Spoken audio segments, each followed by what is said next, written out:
पुलगाव नगरपालिकेच्या उपाध्यक्ष पदासाठी झालेल्या चुरशीच्या निवडणुकीत काँग्रेसचे दीपक आहुजा यांनी बाजी मारली आहे। त्यांनी भाजपचे उमेदवार दुर्गेश यादव यांचा पराभव करत विजय मिळवला। या निवडणुकीत दीपक आहुजा यांना 14 मते मिळाली, तर भाजपचे दुर्गेश यादव यांना 8 मतांवर समाधान मानावे लागले। नगरपालिकेच्या 21 सदस्यांच्या संख्याबळानुसार 2 स्वीकृत नगरसेवकांची निवड करण्यात आली। अनेक नावांच्या चर्चेनंतर अखेर भाजपतर्फे शरद सावरकर, काँग्रेसतर्फे रवि केशरवाणी या 2 नावांवर शिक्कामोर्तब झाले।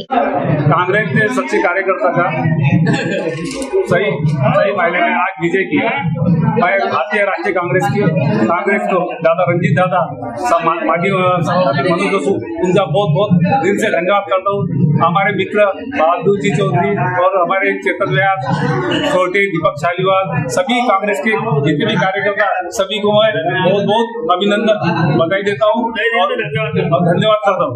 नवनियुक्त उपाध्यक्ष दीपक आहुजा यांचे नगराध्यक्ष कविता ब्राह्मणकर आणि कृषी उत्पन्न बाजार समितीचे सभापती मनोज वसू यांनी अभिनंदन केले। यावेळी दोन्ही पक्षातील कार्यकर्ते आणि पदाधिकारी मोठ्या संख्येने उपस्थित होते।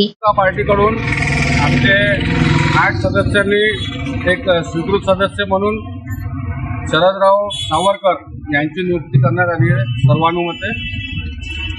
आणि उपाध्यक्षासाठी आपले दुर्गेश बाप्पा त्यांना 8 मतं भारतीय जनता पार्टीचे पूर्ण भेटलेले आहे।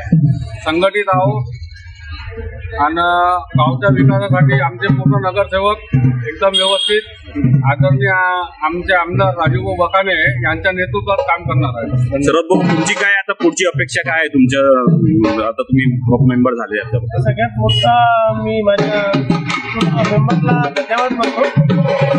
पाठीशी उभे होते आणि आमच्या गोष्टीचा आभार आहे। हे आपण